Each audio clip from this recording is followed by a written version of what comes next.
Hello YouTube, this is Ben Gessel. How's it going? Making a video here before the weekend. I'm going to be making a fair number of videos hopefully this weekend for you guys. So I haven't really done a lot of videos on this particular subject. Sorry, I have a bit of dry mouth here. But I know I talked at length a bit about nutrition before. And yeah, I think I'm going to talk a little bit more about that subject in this video. So I'm sure that I have here probably about 50 or so different diets I'm going to list by name. And I'll, of course, give an overview, like Wikipedia, and all the different diets in case you guys want to scan through them all. But I'm wondering how many of you guys watching this have tried more than one of these. And some of these are more effective, or some of them aren't necessarily just like fad diets. Some of them are more scientifically sound. Some of them are very scientifically sound. We'll talk a little bit about this in a bit, but I think some of the other videos I have get more into the nitty-gritty of nutrition. This one is going to be a little bit more regarding things like maybe culture, personality, lifestyle, regarding all this stuff. Okay, so whether or not I mentioned this before in any of my other videos, I'm going to just mention this now. One of the big reasons why a lot of people won't watch videos like this, or will watch videos like this, is because what you eat is one of the few things you have control over. Sometimes, for some people though, they don't even have control over that. So imagine that. But some of us, we have some control over our diet. But it's because we have control, we have some choices. It is something that we don't like it at all when we have that choice taken away from us. I'm putting myself in this regard. If I had somebody schedule or shove food down my throat, saying you must eat this, you must eat that, well, I would hope that it's as good, or if not better, than all the things I had when I was younger. Because when you're a kid, teenager, for the most part, you eat what your parents, mom, whoever serves up, you eat what your parents make for you. And that's one of the great things about being an adult, is you can finally make your own decisions about what you're going to eat. In my case, in college, had a lot of fair amount of dorm food. Wasn't too bad. I didn't do too bad. But yeah, fair amount of meat when I was younger.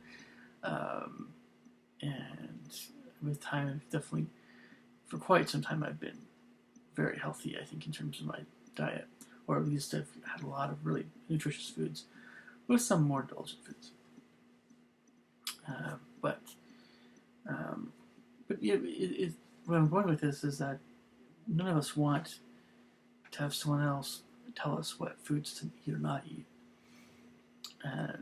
Or if we do, we only allow so much room, really, to say, okay, I might try doing this, I might try doing this, because unless we are really creatures of unless we're extremely stubborn, or we're just like, nope, my diet is this way, I can't change it. Unless we're really, really, really firm on a certain kind of diet. I think a lot of us are kind of like, we'll try stuff. But a lot of times, if we just don't like certain foods, just won't like certain foods. There's so many of these diets, and there's so many I haven't listed, that I definitely not going to go into hardly very many of them in much detail. But you can look into any of these if you want. But I want to go over, at least in general, some of my impressions of some of these diets.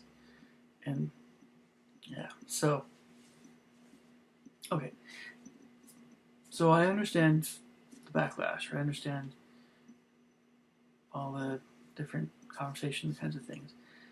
And that's great. Putting myself in everybody else's shoes, I'm going to be the first one to say, I'm not going to tell anyone what they should eat. I'm just going to try to explain the way things are in the world and the way things are in food. I think a lot of my other videos have gone into more detail with nutrition, and I think pretty sufficiently. As others are going to go into more grocery stores or other stuff like pricing and stuff, other things.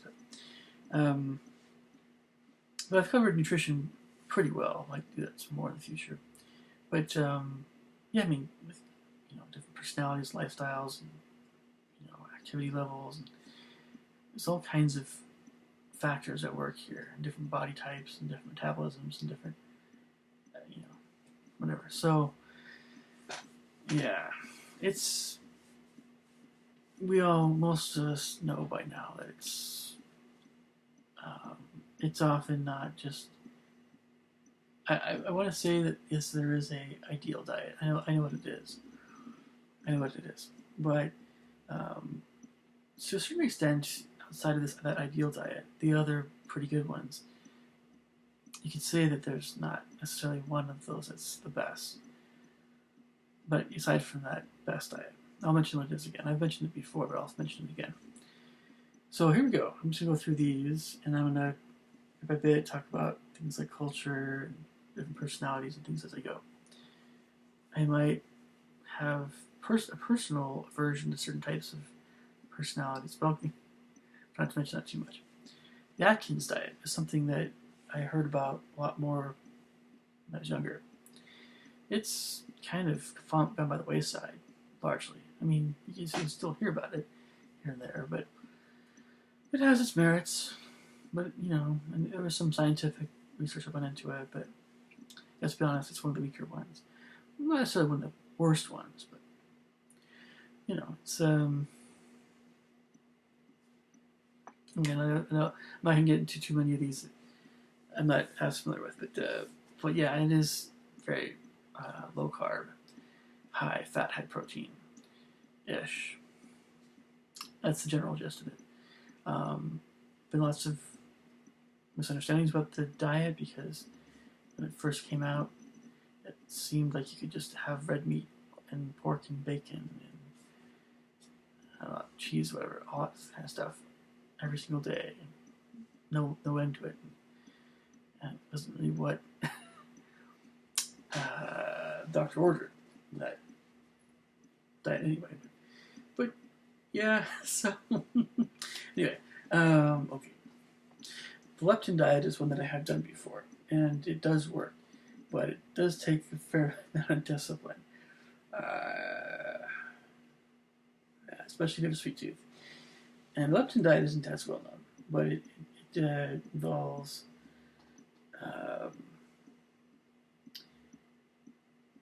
for a certain amount of time cutting way back, like actually having 2 weeks of hardly any carbs, and the next 2 weeks low glycemic kinds of things, lower.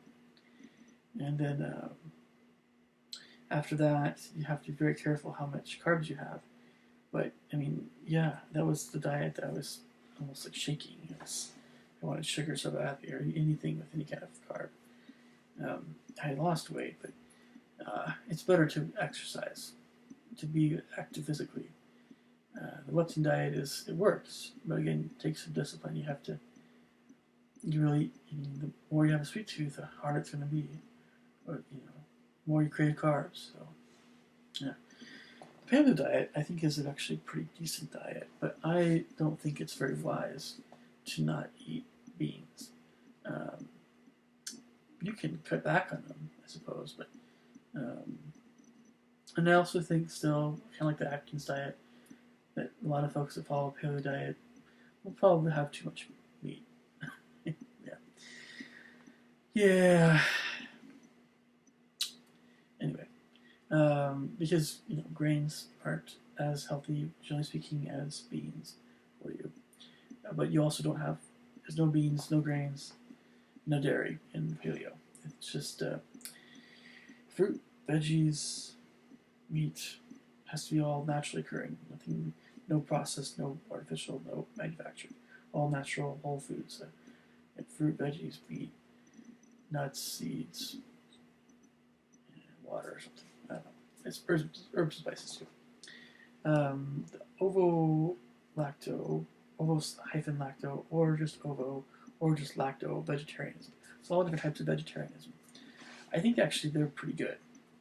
You just need to really be careful about the nutrients that you tend to get more from animal products. And just make sure, just like another diet I'll mention later, that you're getting enough of the stuff you need. Yeah. I personally think that the ovo vegetarianism is better than the lacto. Eggs are healthier than dairy. You can always get calcium supplements. You can always get calcium, vitamin D in your almond milk, in your cashew milk, your coconut milk, or you can always get supplements for vitamin D. You can always go outside more. You can always have more mushrooms. There's ways of getting vitamin D and calcium. But the protein and the iodine and other minerals in eggs and even the type of protein, the complete proteins in eggs balance all the plant foods and vegetables perfectly. So that's a good one. You can get ovo-vegetarian. You get better than ovo-lacto or whatever. But some people love their cheese, like I say. Women. No, that's okay. So halal. Now we're talking about Middle Eastern diet restrictions. I've always thought it was a good thing. Kosher being the Jewish equivalent of that. I could be wrong. I think I'd have to look. I know halal is Middle Eastern. Is it halal? I could be mistaken, but I'm not as familiar, with some of these terms. All right, so we have a diet called Sugar Busters. Basically, no refined sugar, no white flour, no. Yeah, seems like pretty common sense, right? It is kind of a generic diet, though. I haven't really heard of it much before. And a master cleanse, that's a short-term kind of thing. It's a lemonade, pepper, I don't know. And pescatarianism is kind of like the idea of the ovo-vegetarianism, where, instead of eggs, it's fish that you're adding to your mostly plant food diet. I mean, looking at the Japanese, that's basically their diet for the most part. It's a bunch of plant foods, primarily vegetables, mushrooms, rice, a few other things like that, and some soy and stuff, and some seasonings, which maybe that's their flavors. I don't know. Well, some of the seasonings are more healthy than others, but when you add on some fish, and a lot of times it's most of what the Japanese eat. Sure, they'll have, I'm sure, chicken and other things like beef and stuff, but it's pretty rare. I think fish is a big deal. Well, it's rarer, but fish and eggs are pretty common, I think, in Japan and stuff, with the plant foods. So, and soy and stuff. So I think pescatarianism is really one of the better ones, too. Yeah. Juice fasting, I've never done it before. I don't recommend it. I'm not really a fan of that. The morning banana diet. This is something that happened in Japan. Seems pretty reasonable. You have a few small bananas in the morning. I don't know. Try to eat healthy after that. I think it's probably more for active people. Bananas aren't really that big of a deal, but yeah, I mean, it has some energy to it. I would couple the banana though with an egg, or some whole grains or something, oatmeal or something like that, some protein. The hay diet, I'm not as familiar with that, but it's an older one. It has to do with separated foods into the acidic, alkaline, and neutral types. Kimkins, not sure about that one. Kosher, Jewish. The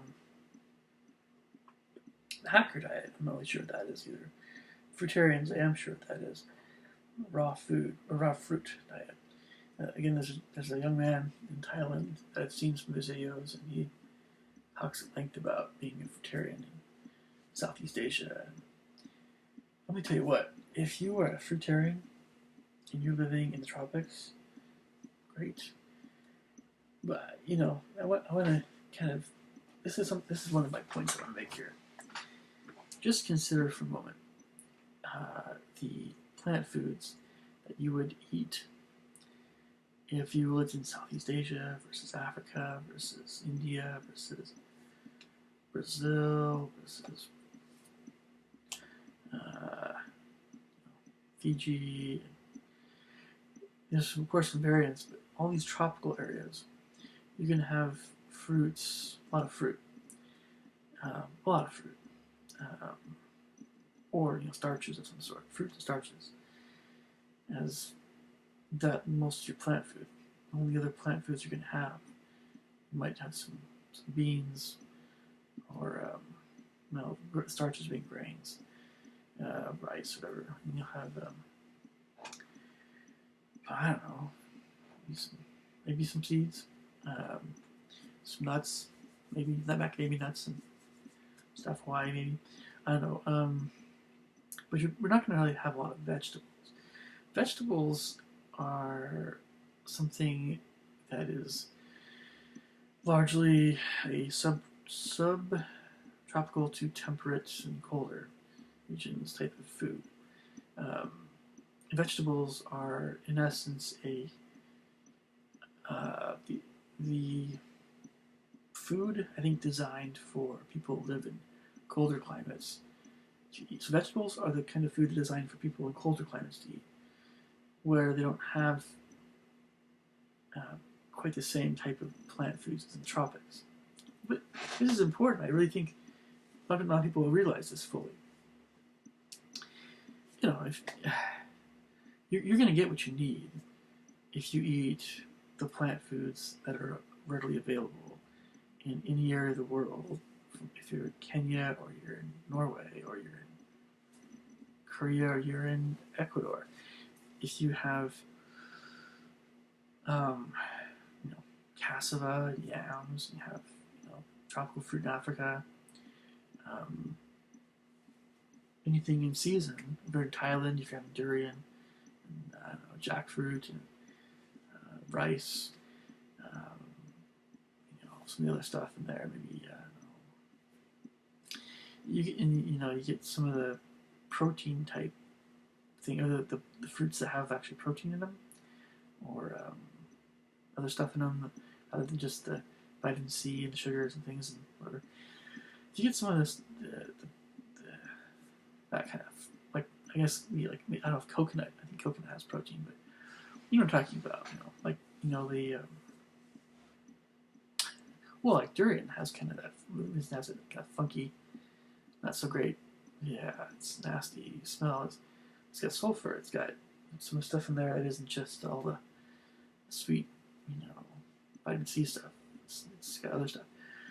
But tropical fruit's going to have more of that kind of stuff, and along with your starches and whatever other things, you're going to get what you need.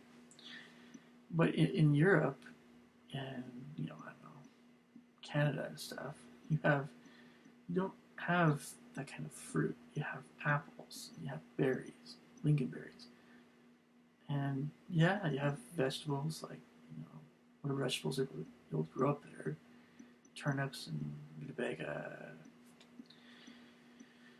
It's going to be a totally different ball game.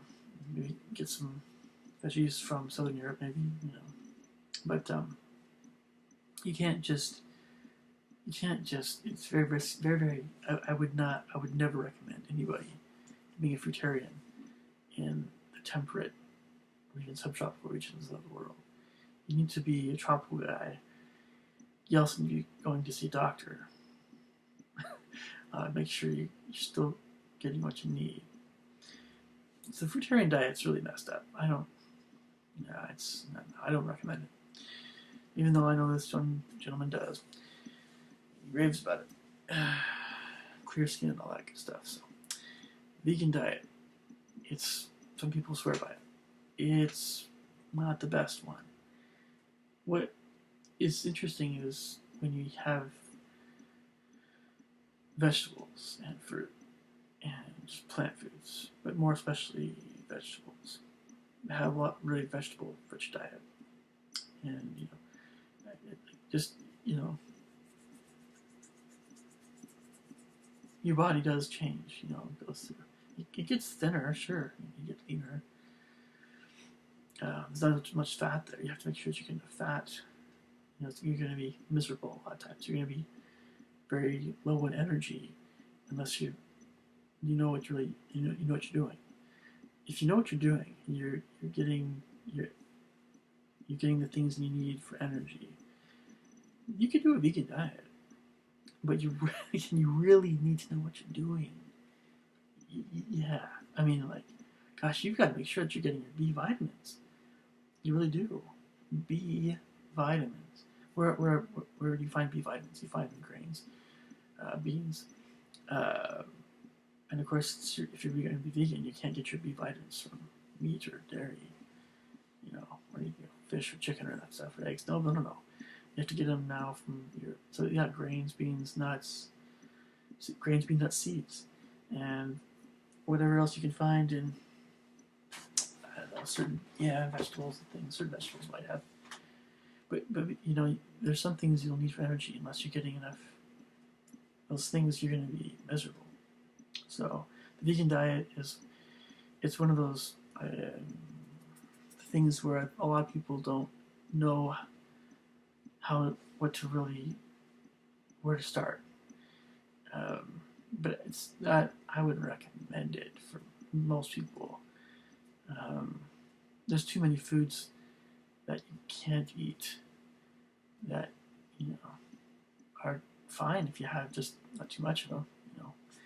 Gosh, nice ribeye steak for crying out loud. Jeez.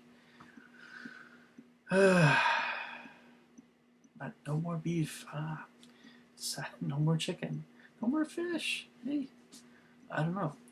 Okay, the flexitarian diet. Occasionally meat is consumed, the vast majority of foods being plant foods. That makes a lot of sense to me. And the flexitarian diet, let's be honest, it's very similar to your ovo-vegetarian or your, I don't know, pescatarian-ish thing. Well, pescatarians might have more fish, but flexitarian makes a lot of sense. The kangutarian, it's an Australian thing where you have a lot of plant foods plus kangaroo meat.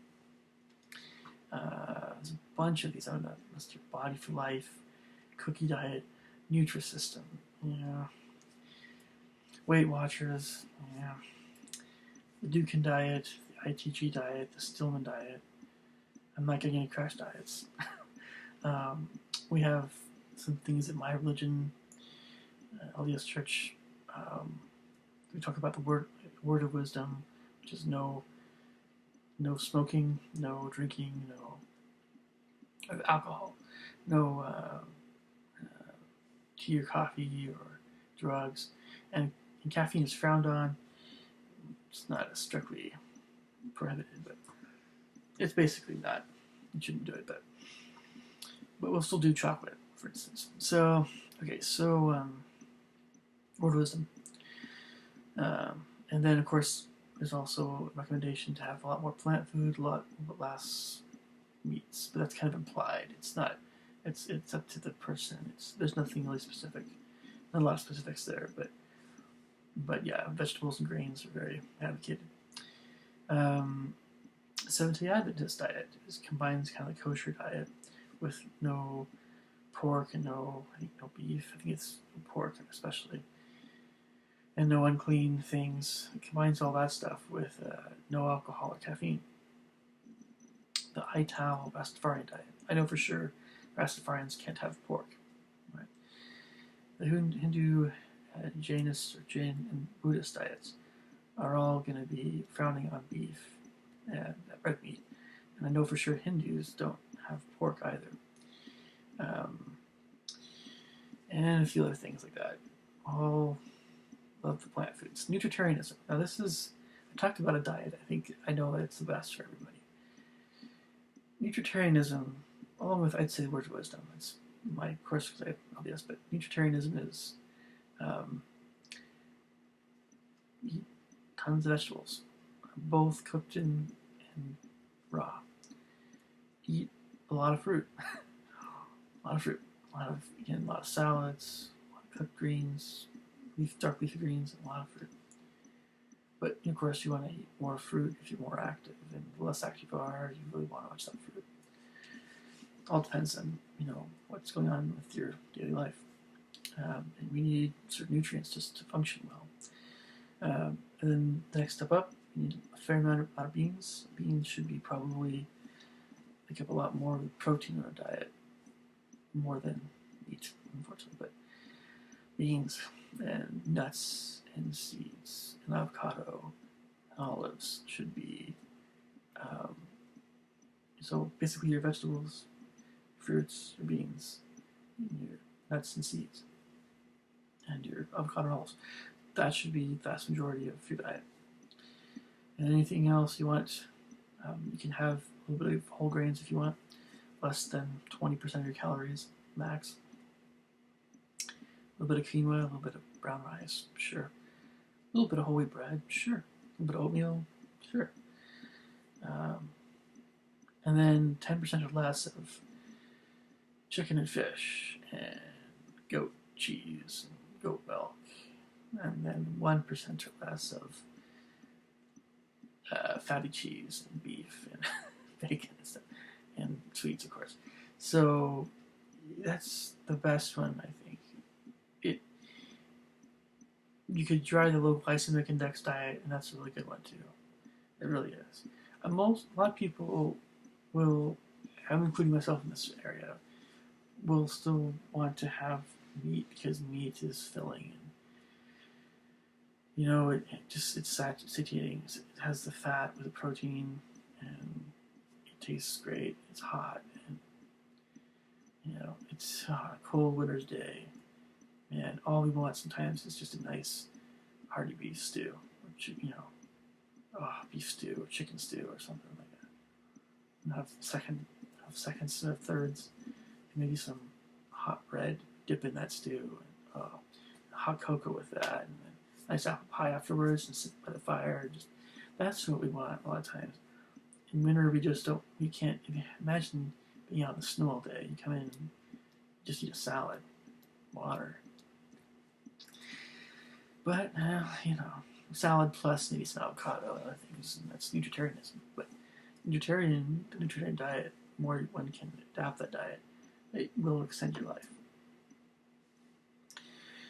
But yes, I love meat.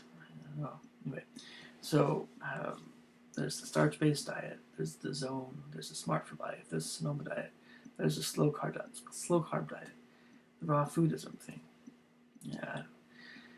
the omnivore diet, which is basically, I think, our status quo diet. I don't know if it includes the processed. The American diet is, of course, less healthy with all the processed stuff.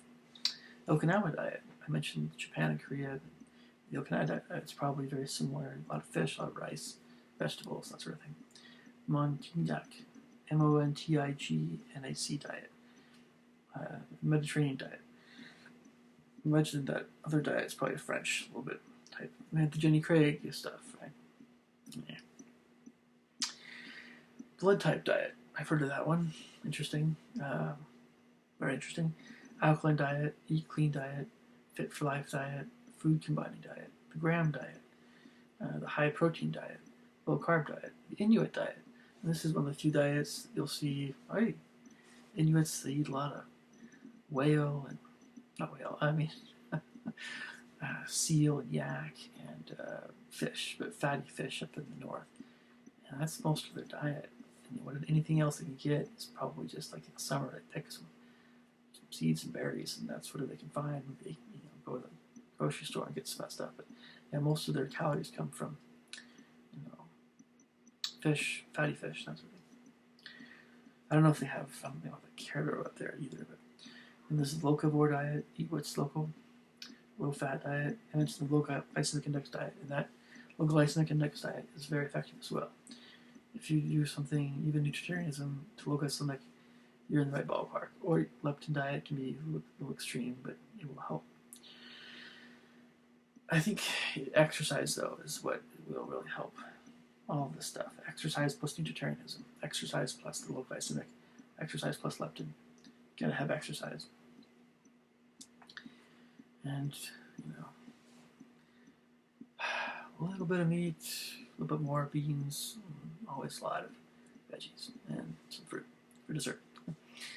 Low protein diet, low sodium diet, low sulfur diet, macrobiotic diet, negative calorie diet.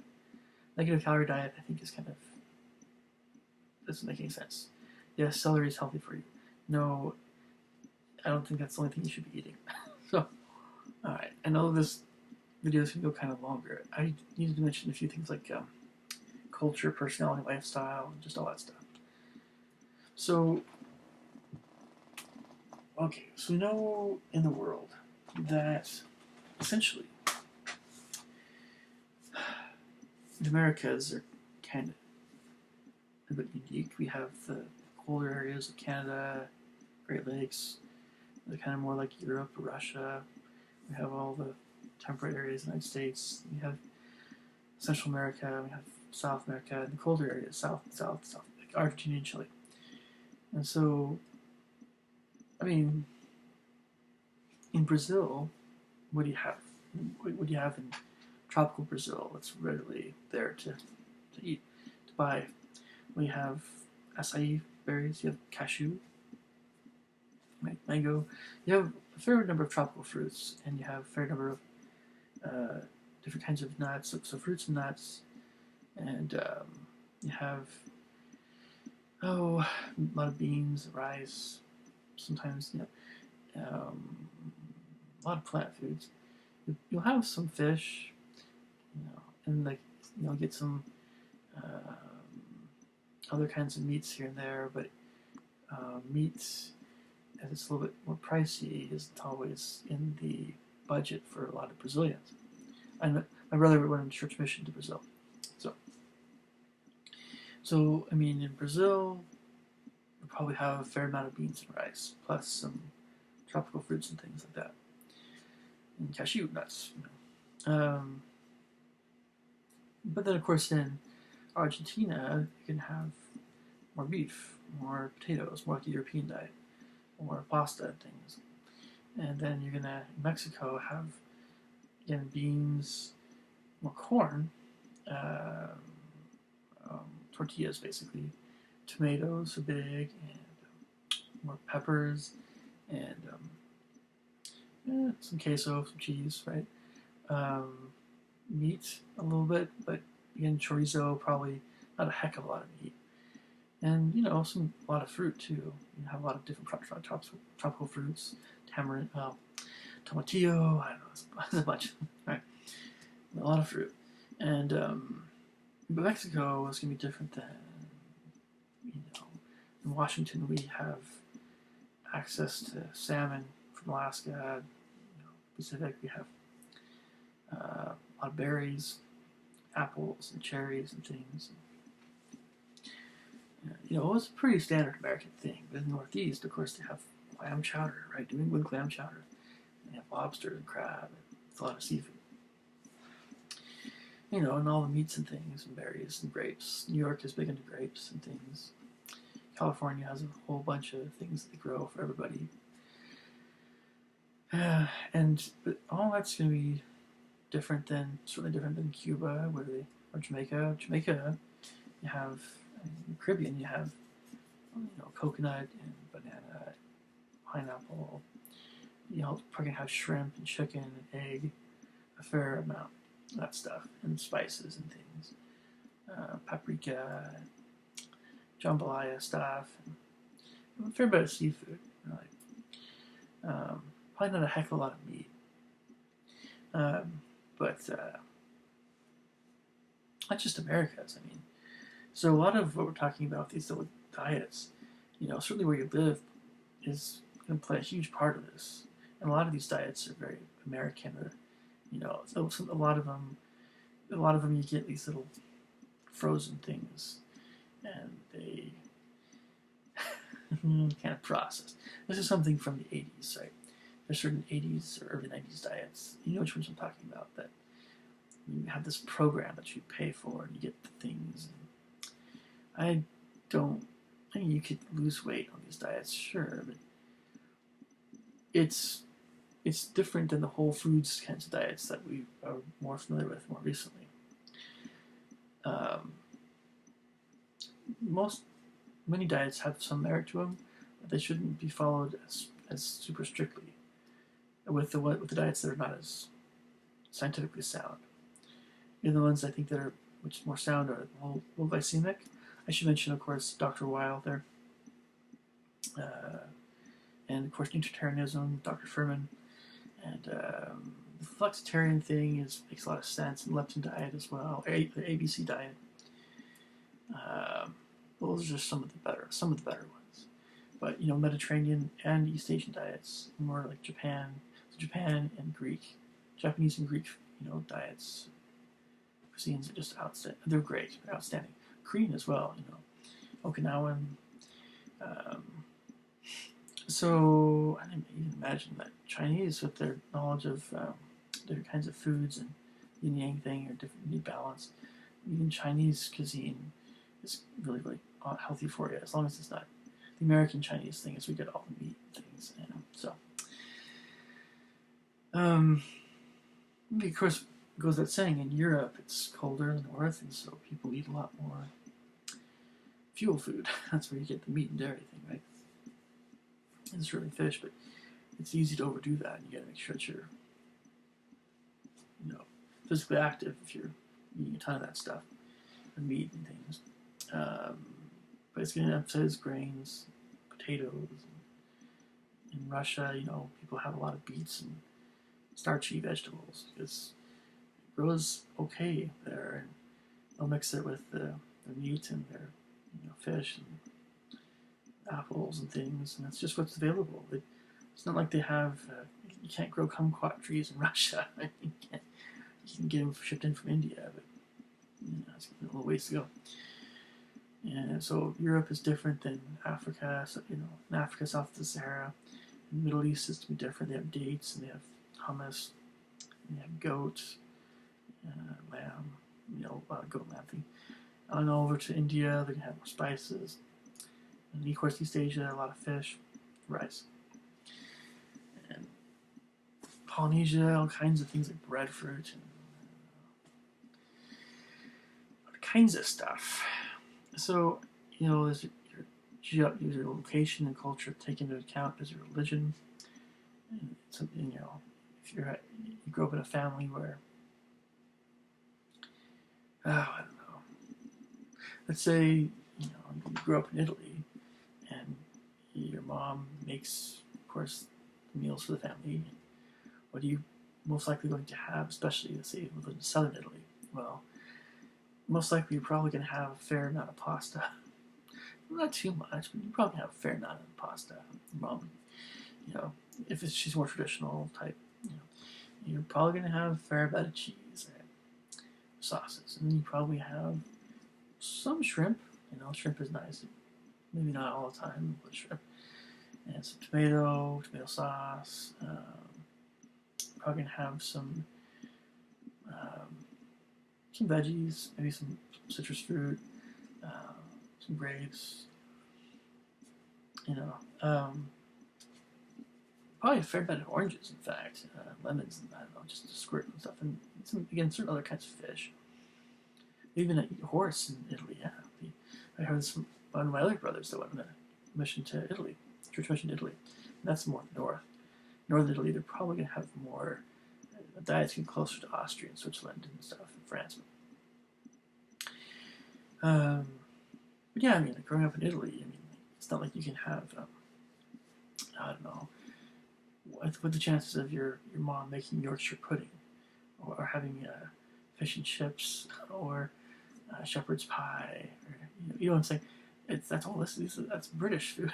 Well, it is British food, unless your mom really wants to make a British dinner, some pudding, but if you're in England, again, and of course, McDonald's is everywhere, I know, but if your mom in England's probably a bit more, I don't know, it's probably still a lot of traditional families, especially country areas in England. So, yeah, in England, a lot of times, the old way, if your parents are more traditional, go to the different markets, different greengrocer, fishmonger, I don't know, butcher and things. But you probably your mom has her list of groceries and milk, and you have eggs, and you have lettuce, and lettuce and cucumber, and you have your roast beef, on Sunday, whatever, that's kind of a English kind of thing. And Scotland, you can have hopefully some lamb, mutton. I know, and a lot of beer, a lot of whiskey and Guinness, and okay, yeah, alcohol in British Isles and vodka in Russia. We can eat all that. So a lot of fuel food in Europe, and if you're in Africa, again, you can probably have a lot more starchy grains, cassava, yam, sweet potato, that sort of thing. Along with maybe pepper chicken. Just depends on where. If it's East Africa, more like India. If it's West Africa, it's gonna be a little different. So absolutely, I understand that your geography plays a huge part in this.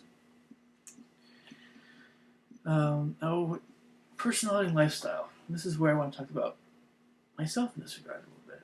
I think I've probably talked a little bit about this at length before, but as it is, I have a sweet tooth, and I'll have a sweet tooth until I die. So,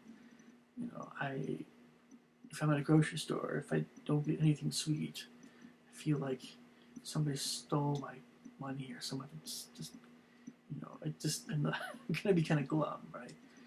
If even if I buy meat and stuff, I mean, if I go to the grocery store, I'm like, okay, I'm gonna buy almonds and lentils and navy beans and kale and collard greens and broccoli and cauliflower and carrots and cabbage and turnips and hopefully some avocado in there. And then have my water, purifying things at home, and maybe some supplements, and okay, a little bit of fish, but like cod, and then almond milk, right? Hopefully, heaven forbid, not the unsweetened type, right? Hopefully, just original almond milk, and gosh, heaven forbid, some cereal. If I go to the store and I just basically have hardly any, like virtually almost no carb, or nothing sweet, no carbs. Man, that's kind of stink. It's like flavorless. There's no flavor, or at least you always have some flavor. Vegetables, of course, but not anything you particularly look forward to, right? Along with, aside from feeling healthy, there's no zing. There's no zing. Maybe get some limes, limes and lemons for some flavor, But hey, sometimes we have to do this if we can have a week or two of no carbs, like in the leptin diet. So I just, I personally would have a hard time going shopping, getting something with no flavor, and just so no hardly any fruit, and no meat, and nothing, no pizza. I haven't had pizza for a while anyway. No ice cream. I don't eat ice cream either. There's a lot of things I just don't eat.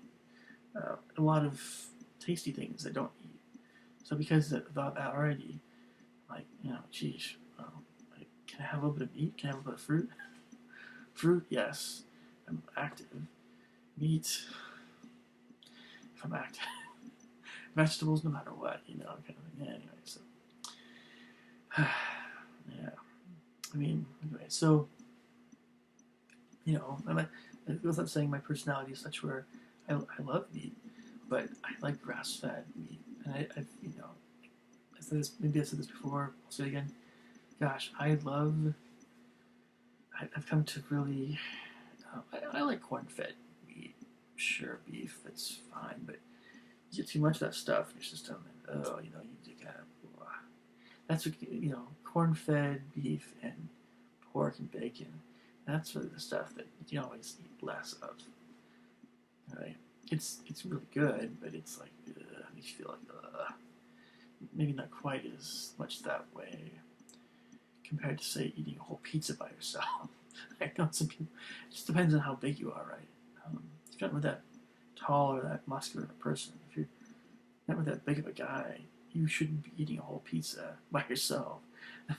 Again, unless your metabolism is sky high or teenager or something. But it's not really that good of a thing, I know, to have that heavy feeling. So I like meat, I like fruit, and I like juice, but I realize juice is all those three things.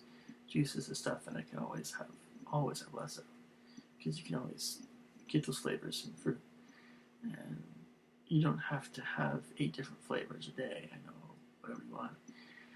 If I should be content with just lemonade or just water, and maybe wouldn't it be nice to have some cherries one of these days? It should just be like that, or a few strawberries, But so it's hard for me to be disciplined, especially when you have berry season right now, especially in July.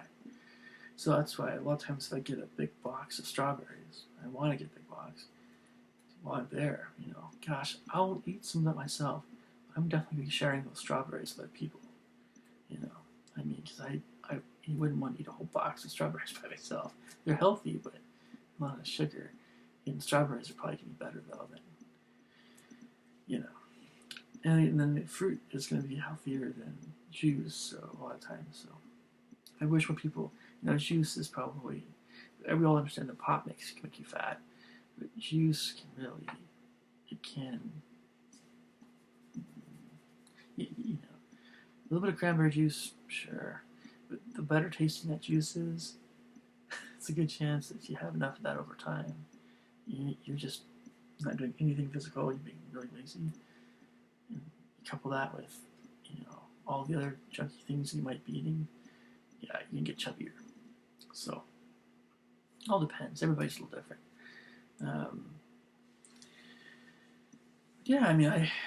My personality, I like sweet stuff. I like meat. I'm not, I don't frown on that stuff. And so, other things, I don't always like cooking all the time. It's nice to have some convenient foods. But, I rarely get anything anymore that you can just microwave. I don't get that. I haven't had that stuff for the longest time. I don't miss it at all. And then, to tell you the truth though, I've had some chimichangas that are pretty good. You can warm up in the microwave. Taquitos though are kind of, instead of getting warm up in the microwave. One of my favorite things about Mexican cuisine, I love a fresh tamales. Corn wrapped. The corn. If you have the corn husk with the covering, and you have the corn inside that, then you have like the meat and stuff. Tamales are just amazing. With the salad, it's perfect. Just the lettuce with tomato, chopped tomato, a little bit of some lemon zest in there, salad. And there you go. That's a great meal right there. Beans and rice maybe. I don't eat cheese myself, so but that'd be perfect. So I mentioned I don't always like to cook, so I'll cook more when I know I have a stretch of time where I can cook.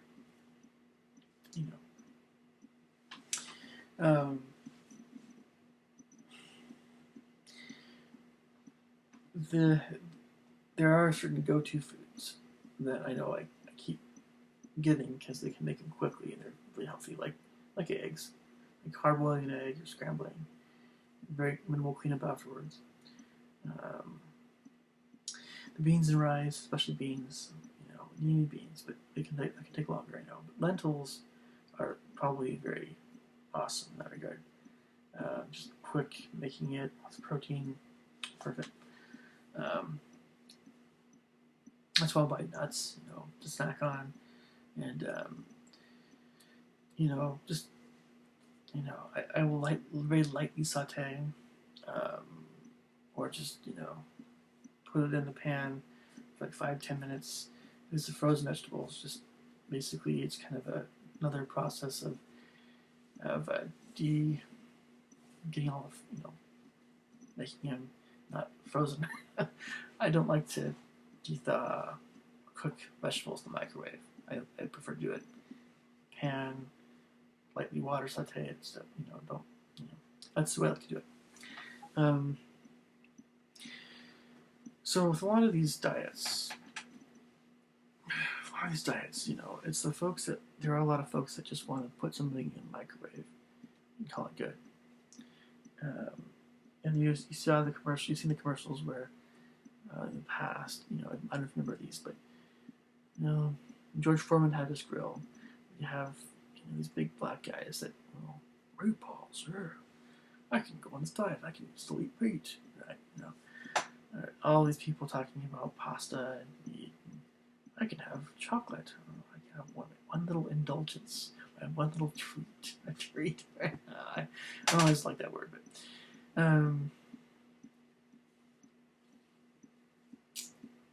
if it is processed,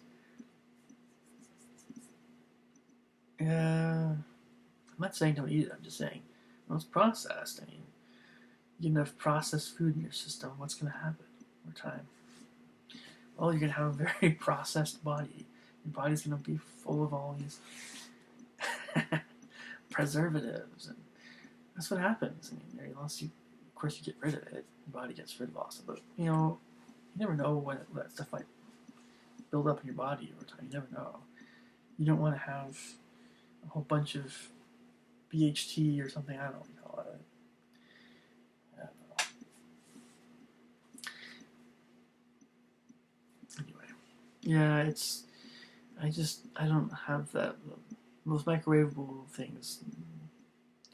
By the same token, a similar token, the raw foodism thing is really, if you just can go to the market, farmer's market, and just buy raw food and just eat it, that's idyllic. I mean, it's great. Hey, you don't need to cook anything at all. You can just get rid of all your cookware. You just need a knife, and it's kind of like the guy in Thailand, right? Well, okay, but I just hope you're eating some avocado. I hope you're eating some coconut. I hope you're eating some this and that you have to eat to get all of it. Or you're eating some supplements, man. You're taking some supplements.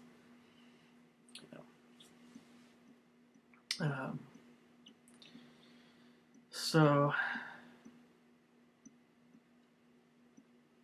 I'm probably going to keep hearing about different diets until I die. I'm going to probably keep saying things like, well, I know that nutritarianism is the best diet. I know that word of wisdom is true, and I know that there's such a thing as the glycemic index, and so if you're having a bunch of things that are lower on that index, it's going to be great. If you're having a bunch of things that are higher on that index, I hope that you're really working out and really, really physically active, because you could get chubby if you're not careful. For instance, pineapple. Right? Pineapple has got a lot of, it's extremely sweet, and it's big. And if you eat a whole pineapple by yourself, that's a lot of sugar. It might as well be heavy. I'm not saying it's like eating candy, but it's like pineapple is it's like fruit juice almost with some fiber. But it's hard to top the pineapple in terms of how sweet it is. Really, I mean, it's like quite sweeter than nectarines. It's sweeter than sweeter than cherries, sweeter than grapes, even oranges. And pineapple is it's like really starchy. I mean, pineapples are healthy, but you can't be sitting around all day and then expect to get really thin eating pineapple. I mean, look at those Filipinos, running around, these more older times, but more sedentary Filipinos, yeah, they will get chubby, but if they're out physically running around, but rice is a similar thing. Rice isn't always brown rice is lower, but eating a lot of white rice. I hope you're physically active.